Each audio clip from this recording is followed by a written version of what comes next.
What's up, Chris? Hold on, I can't hear you. How's this? Better? Yeah, much better. Yeah. How's the audio? That's good. It's crystal All right. clear. How about mine? Cool. Good. We are going already, so yeah. Rock and roll. Okay. Rock and roll. So we'll do a countdown. Yeah. All right. Unless you want to start now. You ready? Yeah, man, I'm ready. All right. Let's go.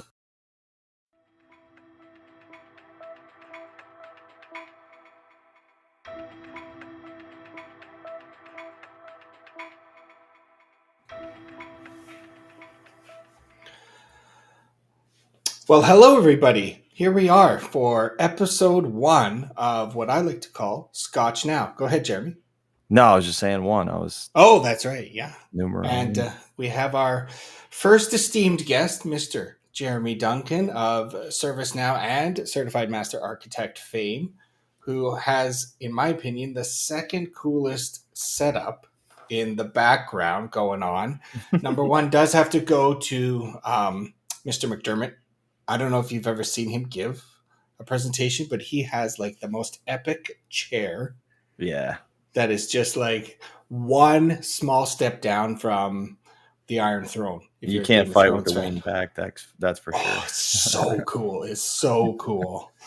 So we'll do a little quick review of a Scotch here. I'll do a little bit of a review on it. Jeremy, don't feel pressured to join in. But if you've... no Scotch for me, but I have something that starts with S, and that's seltzer water. Seltzer. No, that's fair. Okay.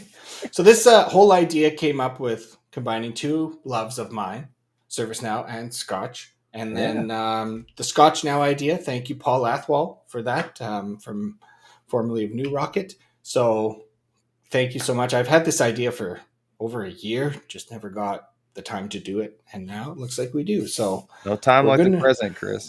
Yeah. So we'll review the Laphroaig 10-year, which is a single malt Scotch whiskey, and it's always kept itself a bit remote, like the islanders of the Islay themselves. A touch aloof at first, but make the effort, broach acquaintance, and you'll have a warm and genuine friend for life. Take it neat like a stalwart, or with a splash of soft water.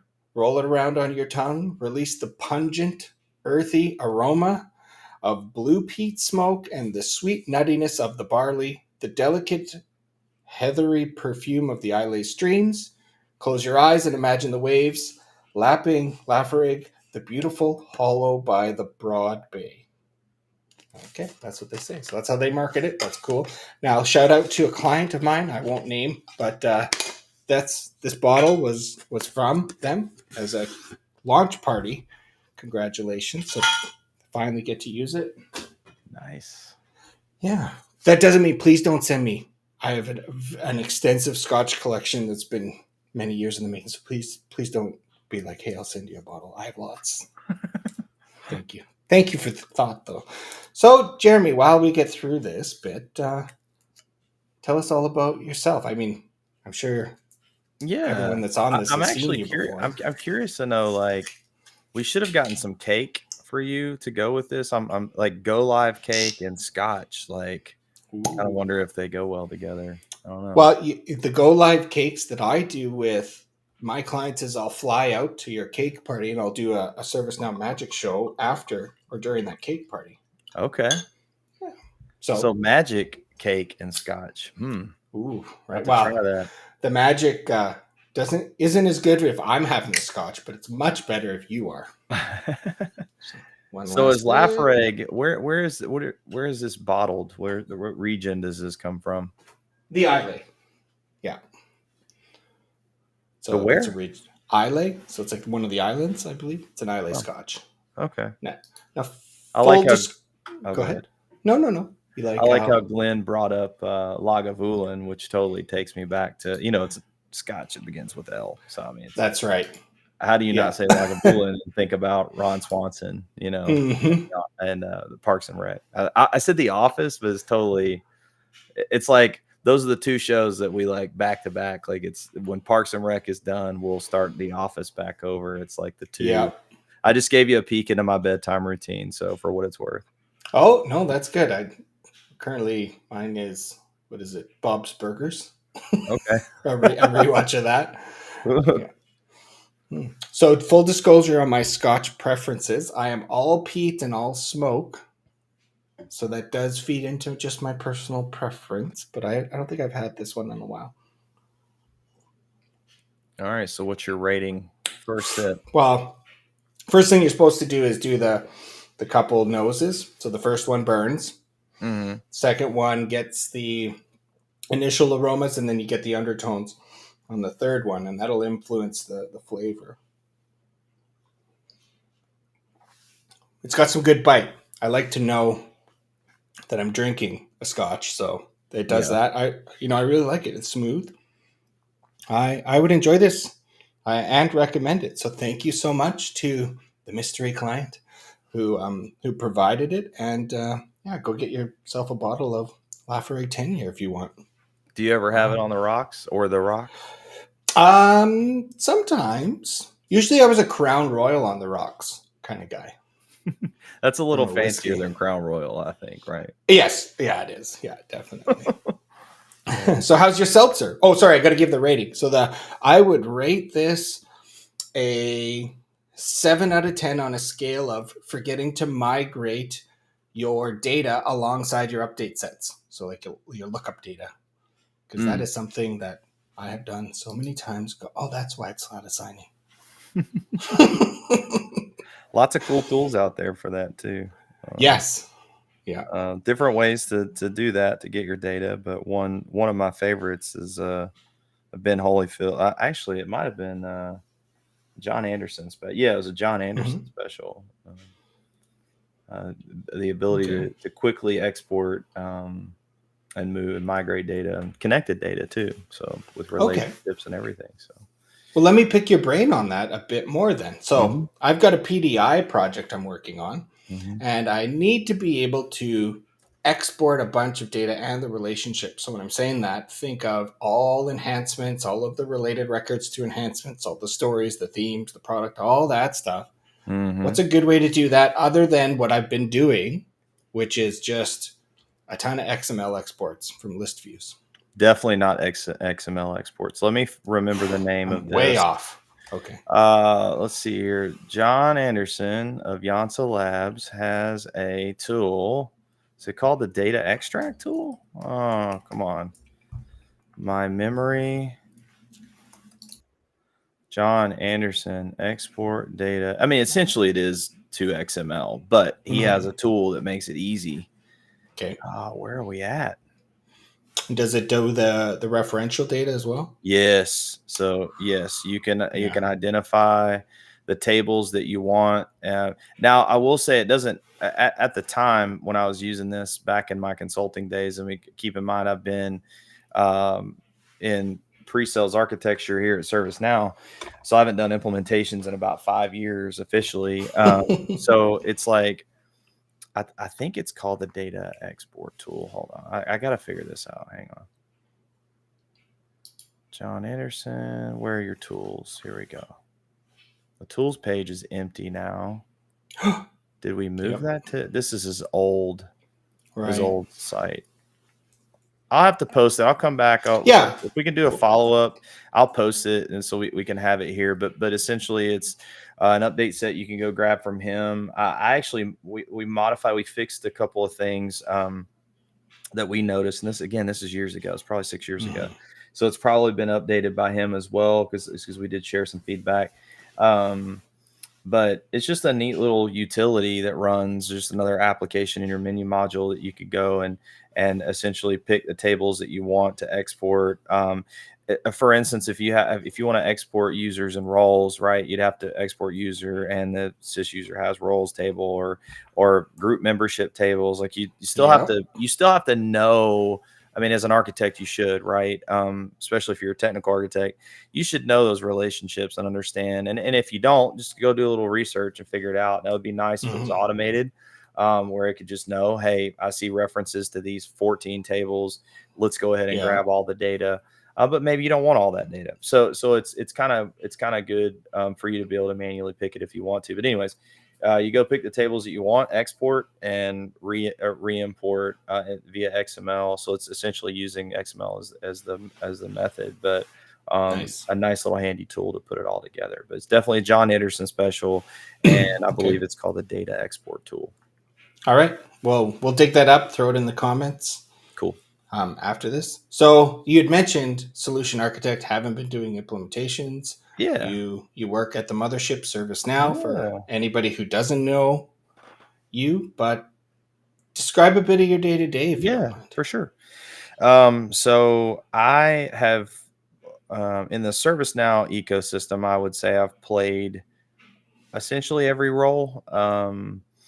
Some shorter periods than others. I started as a customer 13 years ago. My first release was pre-Aspen. I think it was the summer of 2011, if I remember Mhm. correctly. We did go live on Aspen. I worked at a place called Lifeway Christian Resources in Nashville, and we had um, I worked in our data center, so I wore a jacket to work every day. It was like whatever 68 degrees down there. It was awesome. Great for taking naps if you ever wanted to sleep through lunch. I mean, it was nice and cool down there. But my boss came to me one day and said, "Hey, we went to Gartner conference and subscribed to this thing called ServiceNow." Well, 13 years ago, you can imagine how small it was as a Right. company back then. I think they might have had less than 200 employees, maybe. Um, and just fell in love with this tool. I was like, or platform. I called it a tool back then until I was educated a little better going forward. Um, but I was introduced to this platform that just like changed the game for me. And Mhm. so I did what I was asked to do. I partnered with a coworker of mine, a peer of mine named Benny. Me and Benny dug into all of our IT processes and made IT service management a thing there. Like Right. we started doing incident and change management. We had knowledge management going on. We were doing some contracts management. We were doing a little bit of project management. And I can remember us building out CSM before CSM was ever a thing. So working in our call center and stuff. So we did we did as much as we could do. We wanted to get all the value that Right. we could out of the platform. And then fast forward a little bit, I went to another couple of places as a customer, one of them being Tractor Supply Company, another one being Comdata, which I think got acquired by FleetCor shortly after I left. But so a customer multiple times over.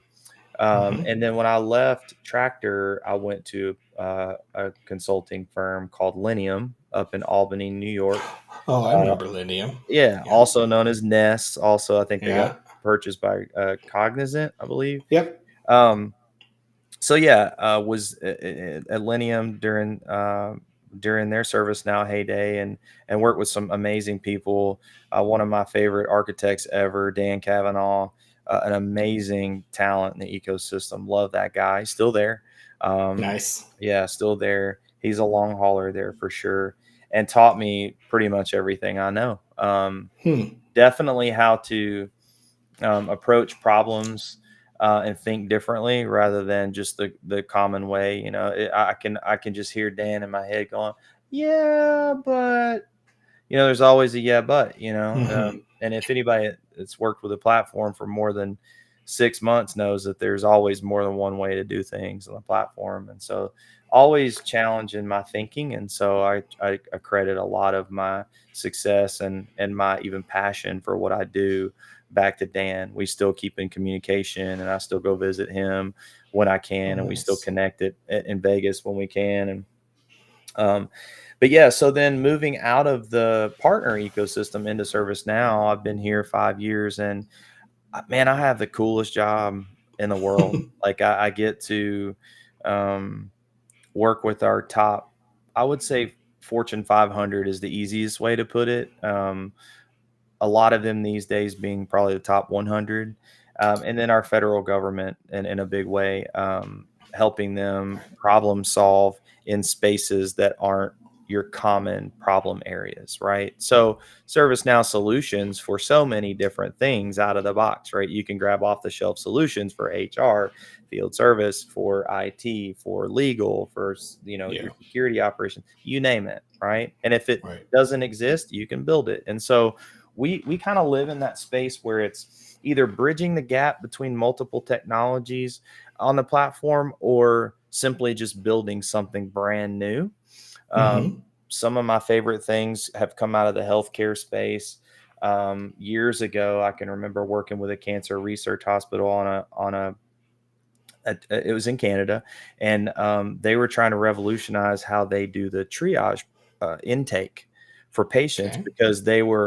because of just the sheer volume of folks. They wanted to give people power to be able to triage themselves before they even came into a family practice. And so when we used what I do now, which is using human centered design to get to the root cause of what's causing their pain, not physical pain, but like the business side of the hospital. Yep. Um, Man, it's really amazing the things that come out of the conversation, out of the poking and prodding and the, well, yeah, but tell me about this. The Dan Kavanaugh, well, I can Yep. just hear him in my mind, and so that's what I get to do every day. And there's nothing cooler than taking a platform that you fully believe in, that you've believed in for 13 years, that you've clearly built solutions that when you talk to people and you really dig in it, like the airplane and I figure out how to point the airplane and the ship. There's a really unique story behind the Yep. airplane and the ship that I built with a coworker of mine, Tom Cullen. I mean, still to this day, when I talk about this concept that we built and proved that works on the platform using IoT and thinking about things in the IoT space, people are like, whoa, And so the fact that you can do those kind of things, no matter what industry it is, right? It could be healthcare, it could be federal space, it could be the commercial airline space, it could be the fintech space, you name it. Mm-hmm. ServiceNow has a place in that world, and to be able to sell the dream like I get to do, and sell it in such a way that comes with that's backed by experience, because I'm not selling something that I would hate to hand to a partner and say good luck. Yeah.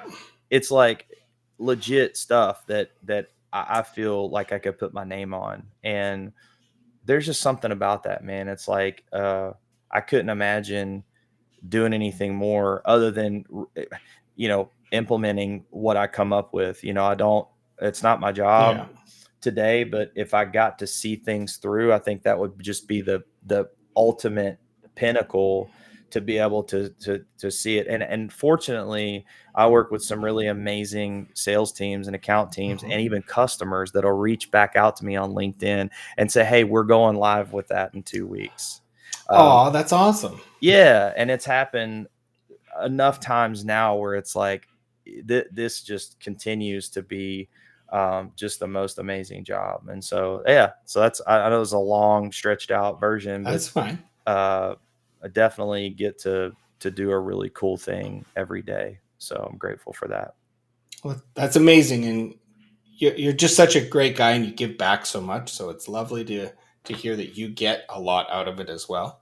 Thanks, You Chris. you kind of touched on a couple points I'd like to just say that stuck out to me because they were very similar to my experience. Hmm. In that, I remember the first time I kind of, what's this thing called ServiceNow? So I was working at a telecommunications company as a business analyst in a very mature request management space, but it was an in-house product.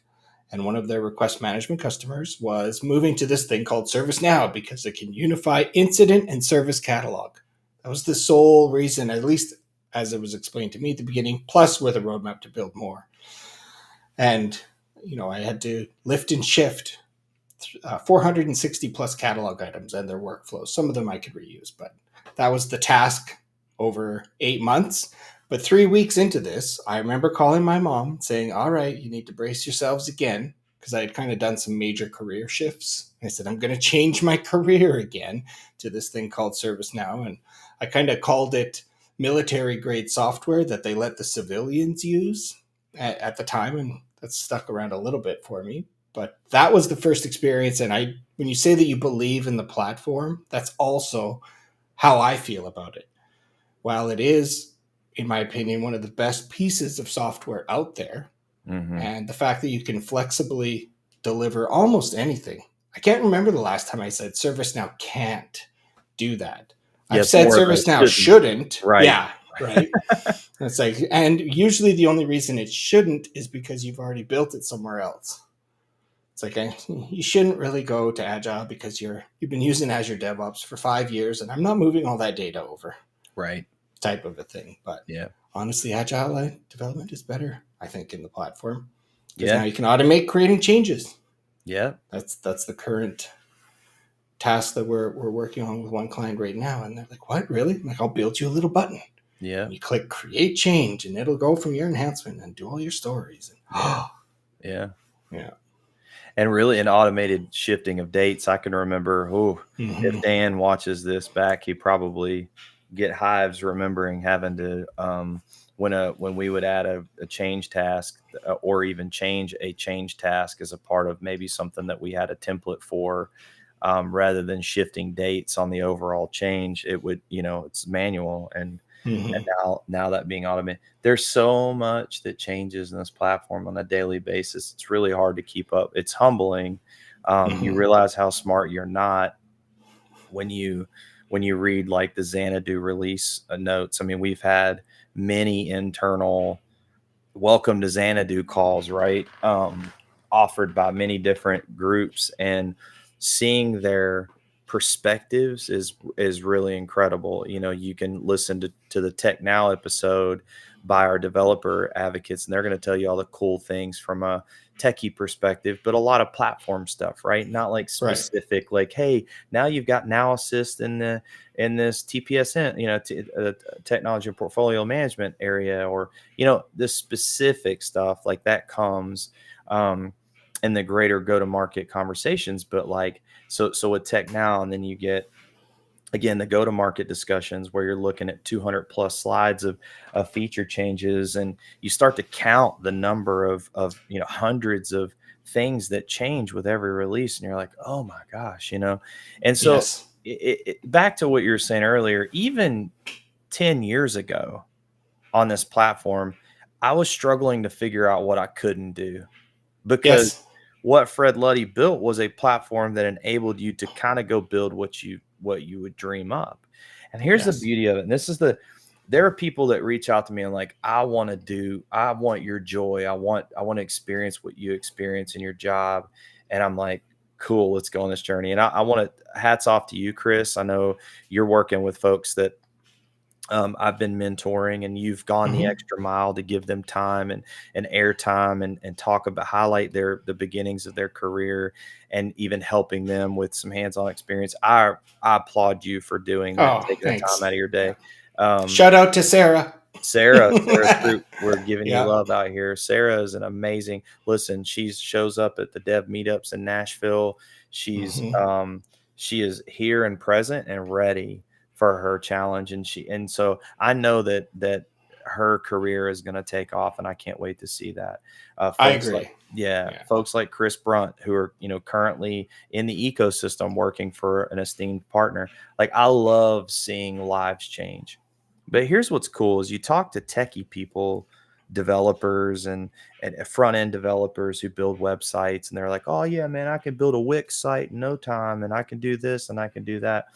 I'm like, yeah, but what if I told you you could take your front end development skills, and with a little bit of understanding about how the platform works at a core level, from a data model, from kind of how the workflows work and how integrations happen? What if I told you you could take that knowledge and you could build an entire application? You don't have to just be the front end person, guy or Yep. girl. You don't have to just be the middleware person. You don't have to just be the back end. Oh well, I'm a DBA. I know how to structure the data. I can create a was a Venn diagram. I'm almost Yep. forgetting but the different symbols and all that. And I took two database classes in college, but it's been a minute. Mm-hmm. Um, no, like, in this world, you don't have to limit yourself to those things. Now, don't get me wrong, the core pillars of architecture are still vital. You still need people who understand data architecture. You still need Right. people who understand security architecture. So never fear, we have special people that specialize in those things on our platform, and being a generalist can sometimes get you in trouble, right? But Yep. with that said, you have the power to build all of those things. Like you said, it's like military weapon grade capability at anyone's fingertips. You can go to developer.servicenow.com and grab PDI, personal developer instance, and build to your heart's Yes. content. All you need is the manual. It's like handing you a helicopter and a manual and saying, have fun and go fly, Yeah. go enjoy this experience. And that's, man, I can't, like, I look at like when people make it to the big leagues, like major leagues, and baseball, basketball. We're really into baseball because my son plays. I'm his 10U head coach of his baseball team, and Oh, we've nice. done travel ball. We've just had a lot of fun in baseball, and so we love Major League Baseball. And I see these guys that get these $100 million contracts now. And I hear about all these deals. I'm like, man, you've made it. And then when they talk on TV, they're like, man, I never would have dreamed when I was a kid that I'd be sitting here and having this experience. That's the way I feel in my career, Wow. and Nice. I hear that from a lot of people. They're like, I can't believe I get to do this every day. Now, I'd love $100 million contract. So if anybody Yeah, out I there was is just gonna hiring, say, yeah. needs a certified master architect for 100 mil, I mean, I might consider leaving. Sure. But I'd even do it then, for 99 just to undercut you. okay, that's fine. No, That's I'm good just because kidding. I I would want want you to somebody get to it. undercut me because I don't want to leave. Like this is That's fair. it is it's the neatest job, man. It's just, for anybody out there who's like watching this that might even be on the fence or thinking about maybe making a career change, like, think no more. Like, just get with someone to help mentor you through the process. If some of you are in the middle of it, Sarah, I know you're in the middle. Folks that are in the middle of transitioning into this career, keep going. It can be hard to land that first role. Keep going. Partner with someone who's going to help you find it. And for those of you that are in the thick of it, right? Continue to challenge yourself, get Yeah. better. If you're not CMA or CTA, figure out what it takes to get there, right? If you aspire to be an architect and continue to grow in the platform, like, go do it. And there's Right. so many different roles. You don't have to be super technical. You can do project management type stuff. You can do business requirements gathering. There are lots of opportunities for you to Yes. do really cool things and change lives. And I think, to me, that's the best part, is being able to change lives. Whether it's a new job, whether it's building some cool piece of software that revolutionizes the aerospace industry, Hmm. whatever, it's all game changing. It's all life changing in a positive way. So that's, man, to be able to sit here 13 years later and say that, like, I can't imagine another job where I'd get to say that. That's wonderful. And, again, makes me so happy to hear that you're so happy because I know how hard you work, or at least I have a little bit of a visibility into it. Mhm. So congrats again. We're getting Thanks, some great Chris. reactions. So thanks to those of us live that are, sending the hearts and stuff. You also mentioned the giving back piece, and I understand that you're part of a golf tournament that's coming up.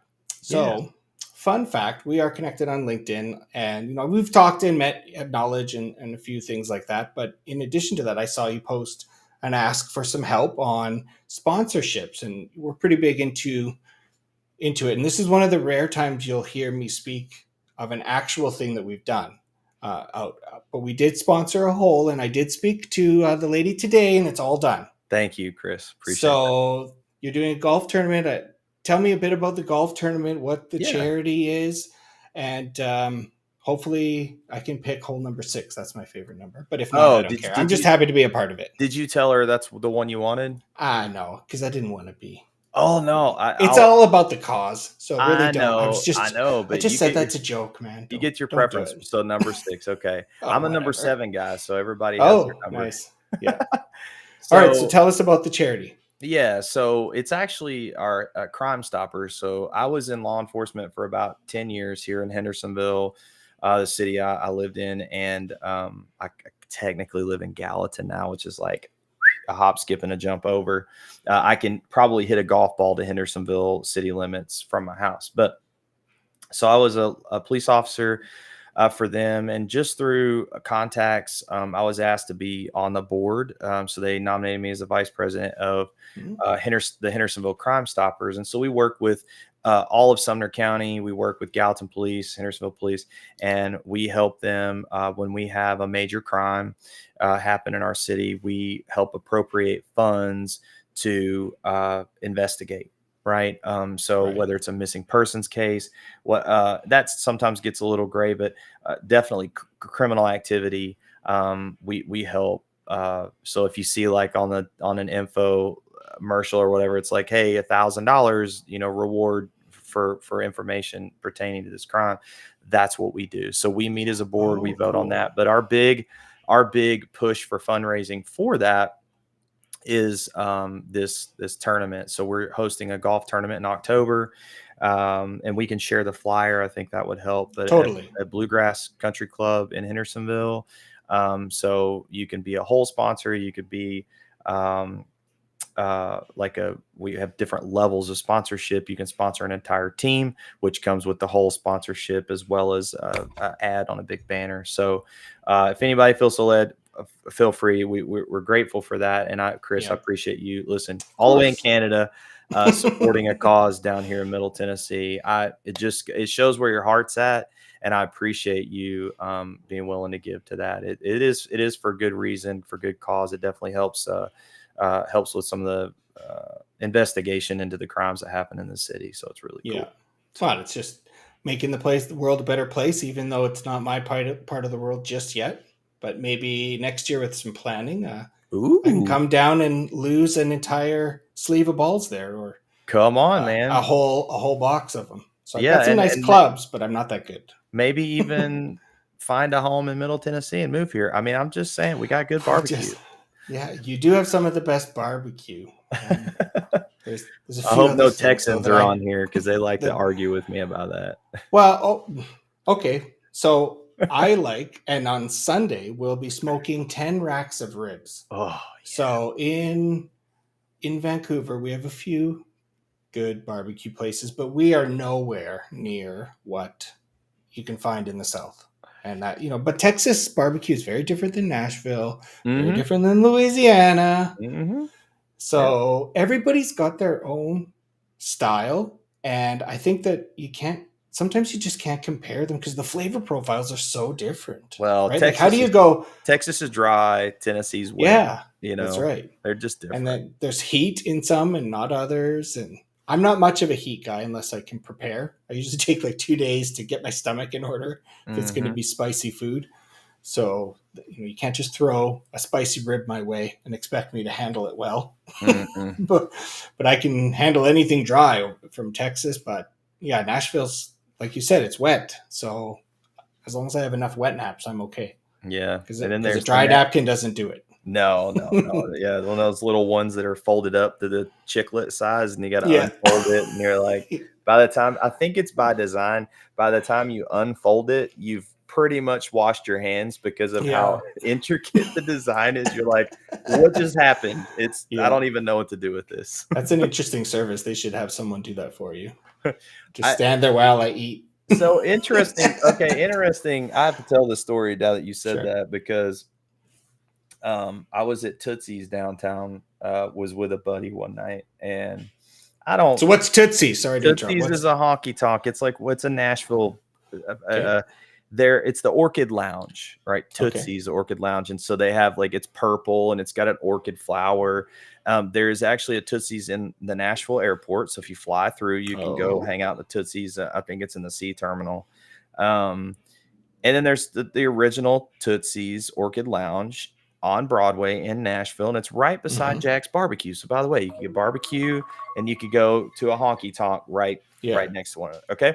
So I go in there with a buddy and we're just hanging out and listening to this band and getting the whole honky tonk experience. I've lived here my whole life. I lived in Nashville, Middle Tennessee my whole life. Never been until I went with him. And I Right. was in my late 20s, maybe. Um, and so we're sitting there and I go to the bathroom and then I come back and I have this look of I'm dumbfounded. And he laughed. He goes, "So you got the bathroom experience, did you?" I was like, "What just happened?" Like I'm in this tiny little bathroom with like maybe two Mm-hmm. stalls. And I noticed this guy over my shoulder, like standing there. And no sooner than I turn around, from doing my business, he's got a towel. He's drying my hands for me. He's Oh. spraying me with cologne, and he puts a mint in my hand. And I'm like, "Thank you." And I left. And He goes, bro, you didn't tip that guy? I was like, I've never had this happen to me. I didn't know I was supposed to tip the guy. I kind of didn't. I'm good to wash my own hands. It just all hit me. Fair. It was so fast, Chris. It was like a Yeah. blur. So tip the waitress, tip your bathroom person as well if they're there Well, washing. did you go back and tip now that you knew? Of course I did. I All was right. embarrassed. See, such a class act. I was so embarrassed. It was an interesting moment, but yeah, full service bathroom. Never experienced that before. That's so funny because when I go into those and I see that person, I don't. You're like, of no all thanks. the places, I'm like, I'm gonna be a full I don't know social where this awkward. guy was hiding, Chris. No, he was just there. I turned Yeah. around and he was there. I couldn't avoid Yeah. him. It was a tiny little. He's got the lockdown on full Yes. service. Like you have. Oh Much yeah. have no option. Right. I'll open with, I'll give you $5 to not do anything because it just, I get uncomfortable. Then I'm like, Don't then I touch can't me, go. Then I Papa. can't go. And I'm like, well, the whole purpose of the trip is gone. Right. So, Right. Everybody needs Buc-ee's bathrooms. Yeah. How much trouble are we going to get in? I've name dropped so many different places, so hopefully they don't get mad. I think we'll be fine. I mean, it's not like just bleep we're over complimenting everything. That's right. Well, it's live, so nothing cleaner than a Buc-ee's bathroom. That's nothing. Well, tell me a bit more about growing up in Nashville, or just outside of it. Yeah, it's changed a lot. I just turned 40, and so I will say, in my 40 years of living here, the last 15, I've seen, I'd say really in the last 5 to 7, it's been like drastic change, right? Yeah. People moving here in droves from just bringing different cultures, right? We're like a melting pot of culture now. Nice. I can remember driving to and fro the grocery store and waving at everyone, always waving. And most of the time you'd stop and, everybody jokes about it. Like you roll down the window, like, hi, how's your mom and them? Yeah. Well, that's really what people did. And then it went to where the windows were halfway rolled up and it'd just be and now it's more like all the way up. Don't look me in the eyes and please don't stop and talk to me, And so I'll admit, and I know a lot of that's culture and coming from other places, like that's what they're used to. I kind of miss it. I miss some of the old, hi, how's your mom and them? People like care, stop and talk to you in the grocery store. And, so anyways, I miss some of that, but all in all, man, it's a great place to be. You're not close enough to the ocean to where a hurricane is scary. Right. You might get some heavy rain and floods from the leftovers of a hurricane, but no big deal. But you also don't have an ocean to go look at. So that's a bummer. But in Middle Tennessee, particularly where I'm at, we're off the Cumberland River. So we have lots of lakes. We've got some man-made lakes and we've got some natural. It's just a great place to live. I think it's, awesome. It's awesome. People generally are nice and it's a great place to call home. So. Great. Well, I look forward to visiting. I mean, I don't think I've actually been to Nashville. No, I've had the Louisiana, the Texas. But remind me where you're at in Canada. So just like you said, how Nashville is now, where it's like very look down, don't talk to me. I'm based out of a suburb of Vancouver, Canada. Okay. And we are known for that. So we're labeled the no fun city. And it's very difficult to meet people and talk, which for me, who's just trying to get there and not stop, that's great. I kind of like that, right? I remember at Knowledge this year, we went down a day early and we were in one of the malls. And Arnud, the guy that made SN Utils, I just hear Chris, and I look around and I'm like, oh God, I don't know. I didn't think it was starting the day before. Oh yeah. So he's a great guy, and I love we caught up and stuff. Yes, and it was just different because that never happens in Vancouver. I've probably jumped 2 feet just out of being startled. So we have that. You'd fit in Vancouver for sure because we certainly leave the windows up, don't look. But like you said, it would be nice to, I don't know, to say hello a couple times. Yeah, there are some days where you're just on a mission and you'd rather not be bothered, but most days people enjoy relationship, relating to one another. I got to go to Arnud's neck of the woods. I got to, for a client last year, got to go to um, the Netherlands, and wow, what a culture shift. What a different, I'm used to the world where you would go shopping at Sam's Club and shop Hmm. for 2 months worth of groceries and stack them in the deep freezer and never Right. have to get out if you don't want to and hang out on the farm and do whatever. But you go up there and it's like you ride a bicycle to go grab what groceries you need for that evening, and you make it sit and have a nice meal, and it's just a different pace, different, Yeah. pace of life. And I love seeing that. That's one of the coolest parts about a traveling job, which I don't do as much as I'd like, I don't think. But if I were to do more, like, definitely want to see more places. I think the only place in Canada I've been is on the east side. So you're Oh, West Canada. yeah. West Coast. Yeah. Well, So you're always welcome. I'll take you out for some sushi if you're up for raw fish. If uh, not, I'm weird, man. I no, like my that's I like my steak medium well, and I don't like seafood. However, okay, all right, don't, not yet. So okay. I've gone down to medium. Okay, I'm no longer a Okay. medium well guy. All right. By the way, if you've never been here, when you do come, you have to go to a restaurant called the House of Cards. Have you Oh, been to a House of Cards? I think there are multiple. no. Okay. So when you come, if you come, make Yeah, time. yeah, yeah. I'll take you. We'll go. We'll Okay. have a guys' night out. We'll go to House of Cards. It's obviously a dinner with a magic show. Um, you have, back in the COVID days, you would have your own private magician that would come table to table because they didn't want Nice. people congregating. Yep. But now they've Yep. gone back to the model that they originally started with, which was you would get so let's say dinner's at 6:30. Like you got Right. a 6:30 reservation.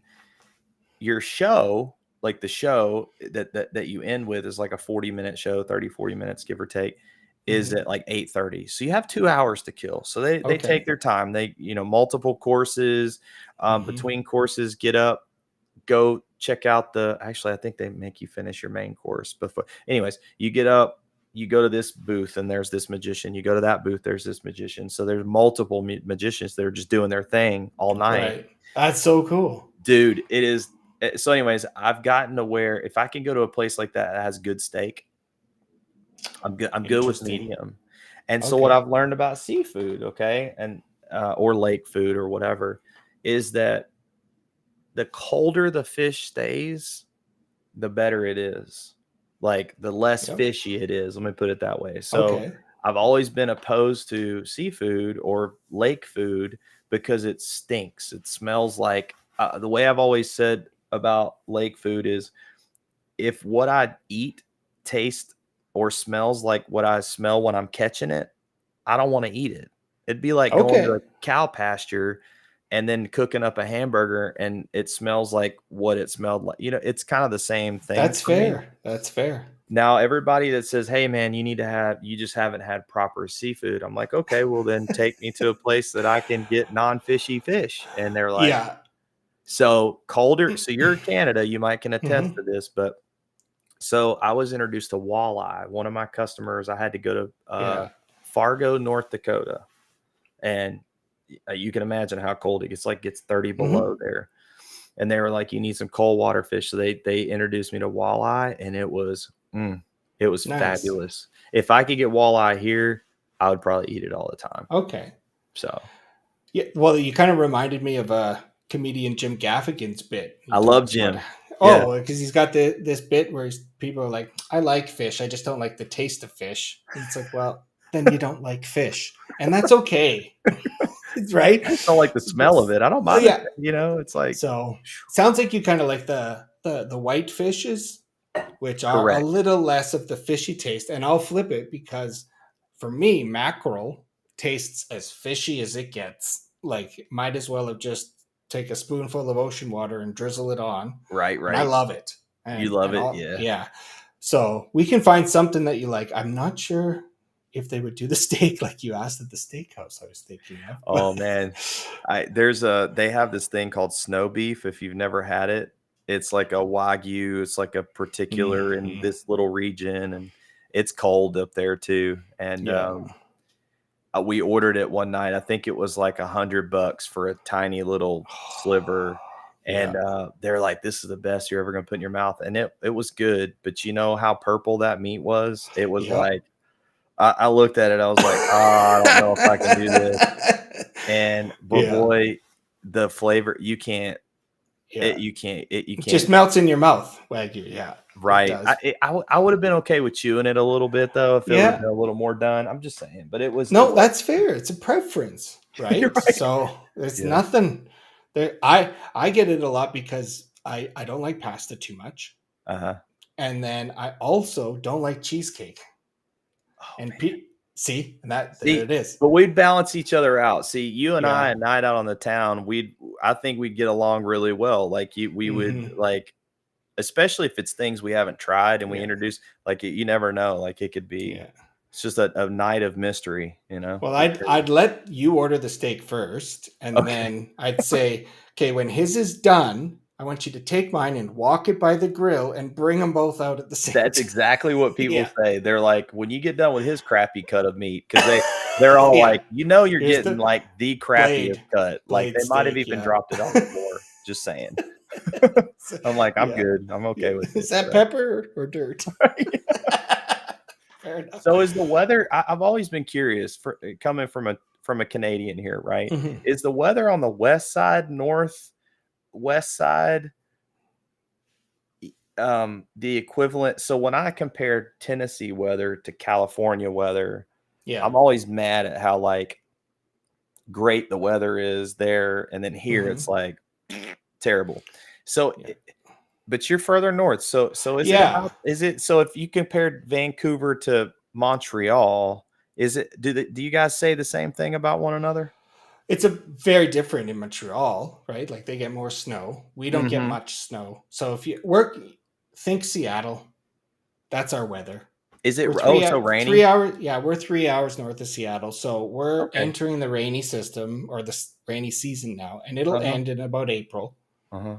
So my childhood involved growing up in Alberta, which Okay. some people, and we're not going to get political, but Uh huh. some people call it the Texas of Alberta or the Texas of Canada. Okay. But it is north, so there's prairies, and that's where we grew up in a city in the southeastern part of it. Uh huh. And we had a corner lot, and we got a lot of snowfall.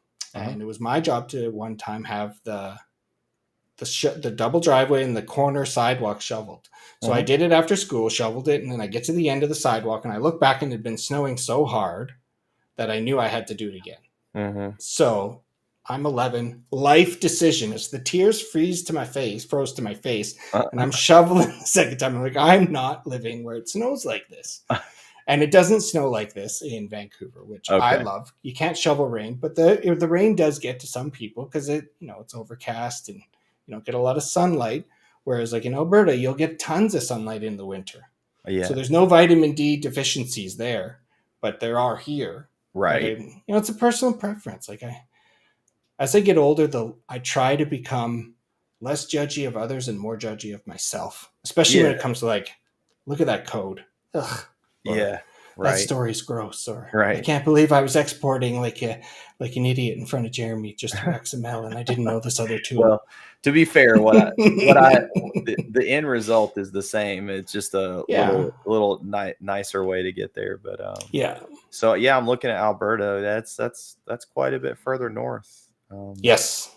Yeah. I got to do a mission trip in Anchorage, Alaska last Oh, year, and it okay. was I tell you, it was eye opening when we have the great Smoky Mountains in Tennessee. Hmm. It's actually the Smoky Mountain National Park is the number one visited national park in America. Right. Okay, or in the United States. Really? Yeah, for real. I googled it because I was like, no, no. I believe you. Just okay. But listen, you go see real mountains like in Alaska and real bears. Like you Yep. come back to the Great Smoky Mountains, you're like, somebody lied to you when you were a kid Hmm. because that ain't the great. There ain't nothing great about that when you look at like something like Denali or something, like a huge, like Yep. just majestic. So, anyways, that was the coolest. Do you have landscapes like that? Yeah, we do. So like I can look out my not this well. I can see Mount Baker. from this window. Okay. But then we got windows on the other side, I can see all the mountains in the background, including ski hills and stuff. So I Yeah. can leave my front door and in 45 minutes be on my snowboard going down a hill, or a smaller mountain. And then if I drive 2 hours, I get to go to Whistler, which Okay. hosted the 2010 Olympics. Okay. Yeah, so Yeah. we're very spoiled, very lucky. Sometimes I'm like, I should really look at it more. Take But other advantage of the, yeah. yeah, yeah. I guess that's the one disadvantage of working inside and from home is you're not forced to Mhm. go out as much. But Yeah.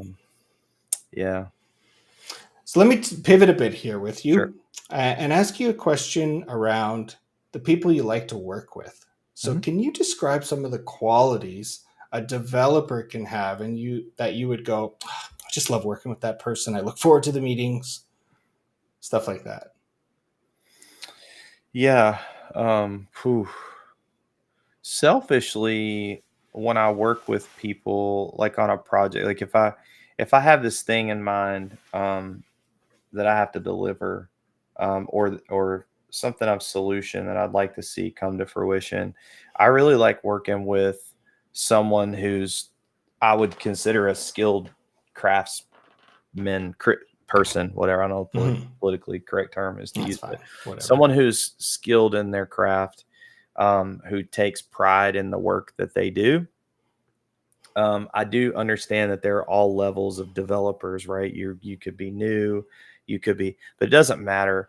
I remember talking to Mike Lombardo about this a while back, and we talked about like what we look for. Or he talked about what he looks for in an employee, and it really changed the way I think about who I work with, as well as if I were hiring someone, what is it that I need to see? And it's these you call it intangibles. It's things that don't equate to direct knowledge.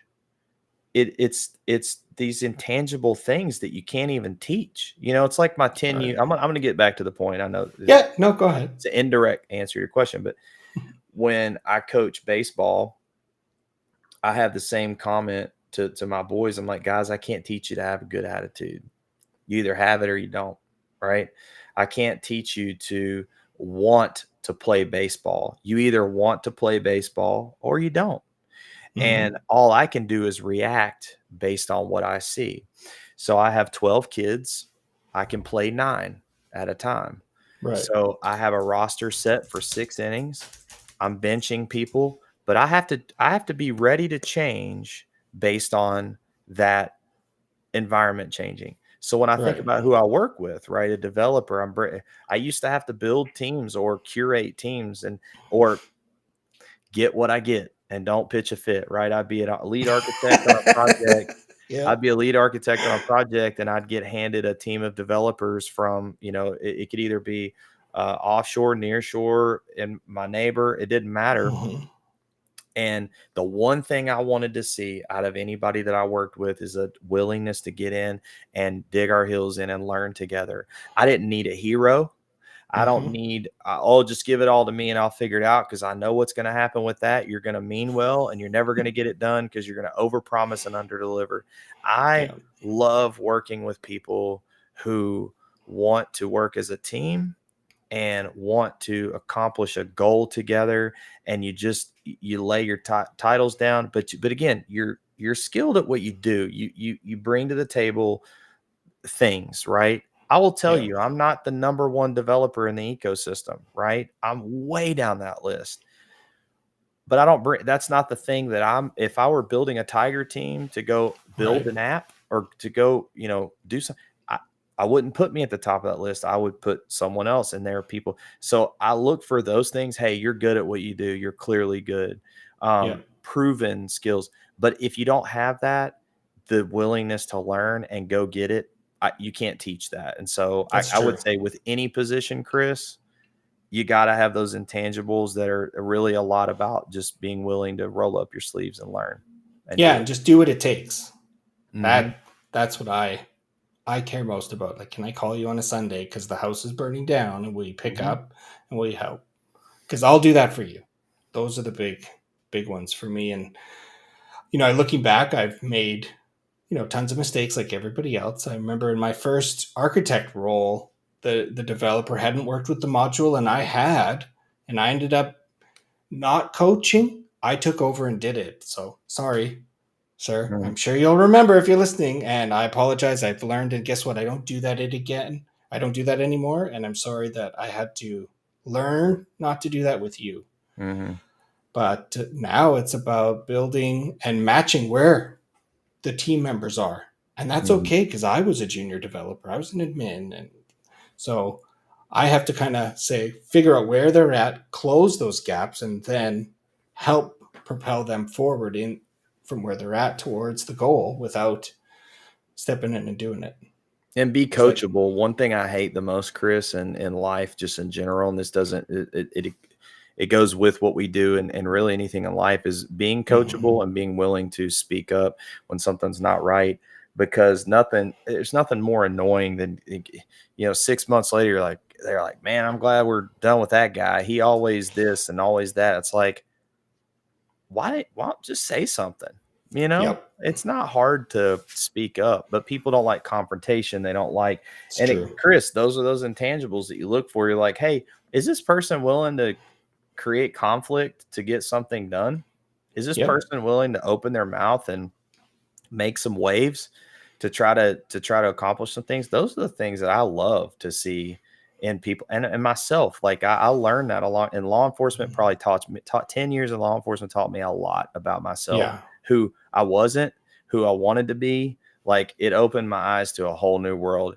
Be able to be critiqued and be Mhm. able to critique others. And we actually practiced that. We practiced being able to talk to somebody and instruct them on things that you want them to do and that they need to be doing for safety reasons and for just Right.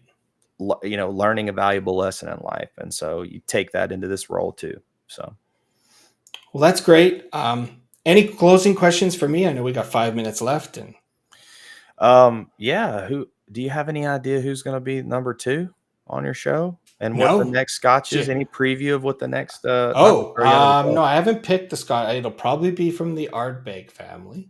mm-hmm. So that's my favorite brand. And there's a place in Toronto that's the ambassador for Okay. it. They're the only one in North America, and they've got such a crazy selection that you just can't get unless you go to Scotland. And I've Yeah. got some very special bottles from them. So perhaps one of those.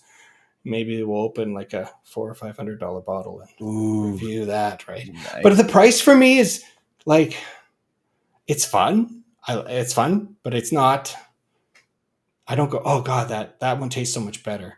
My Right. favorite one is about $100, and it's their Ardbeg 10 year, Yeah. and it's all peat, all smoke, and I just love that one. Whereas I've got friends that love a $60 Bowmore, and I really like that too. So There's a lot to be said for. I mean, your taste is your taste. I've got that's right. I play guitar, and that's a probably a $300-400 guitar. I love playing that one, and Mm-hmm. it has things that my $3,000 acoustic guitar that I have doesn't have, and Yeah. so it's just different. Sometimes you just want to feel good having consuming something or enjoying something Yeah. nice. Another question, more ServiceNow specific. Sure. If you were to summarize your favorite project, you don't have to talk about the client or whatever, but what it was. Ooh. What is your favorite? What is the coolest project? Really, your favorite, the Chris favorite. It doesn't have to be because it was the most expensive or the most Yeah. this or that. Like, what's the coolest thing you've ever done? Well, let me give you two, but from a different angle. Okay. So, first one is a technical one. Okay. This company was managing their customer onboarding processes manually and through different Excel sheets. So Okay. basically, I would get an Excel sheet and I would fill it in my part, and then someone else I'd email it to somebody else, and they'd fill Hmm. in a different tab all the way down, and then a ServiceNow admin had to go in and manually enter it all into 6 instances, and then they were all manually entered. So it was think of all of the different sysids and the Hmm. broken relationships. So we built a catalog item that was domain aware, so it knew which instance it was in, and it auto processed the Excel piece. And a great developer figured this out. So you'd attach it, they pre-populate the whole Excel sheet, and then they'd come in and enter it in, submit the item, and it would process this and create all the records in production, validate that it was done correctly. Then it would submit itself in the lower instance and then do the same. And then it would submit itself all the way down until they left dev. The reason they had to do this was sometimes they were onboarding a customer and they needed to do training. They land a big deal and they're doing training the next day. So they'd have the data in the training instance. And then they used cloning to sync the sysids later on. So we never solved that sysid thing. We did pitch IDR, wasn't feasible for the timeline they had. So that was the most interesting technical one I liked, because that really taught me instance aware elements and then how to talk. From a favorite, it's the company that had sent me the Scotch. So I come into this company and they have every single person in the company has their own scoped app fulfiller license. So App Engine Fulfiller. And they needed HR processes, but they have a ton of them. And they're some are complex, like think 50 tasks across the organization, location-based stuff. Some's dynamic assigned, some isn't. And they wanted to have the security of regression testing and kind of be upgrade proof. So we actually built this in Workflow Editor because it's promised to not be touched. And I built this little engine. And now you feed into the engine. We haven't had to change the engine since we launched. We just add these new apps. Now, from a process and a person standpoint, there were some very tense conversations during the 3 to 4 months that it took me to build the engine. I can imagine, yeah. But once it was shown to work, then it's like, oh my God. I love those moments. We spun out a new app in a week. That's great. Because of it, so. Well, we're at the hour, man. All right, Thank you for having me on, Chris. I appreciate it. Thanks for coming. I'd love to be back, and hopefully I'll see you on another one of your podcasts, man. Keep totally great appreciate it. Thank you for making time for us. Look forward to coming to Nashville hopefully next year. Let's do it. House of Cards, golf balls with you. Let's go. That's right. I won't tell you how it's done though. So.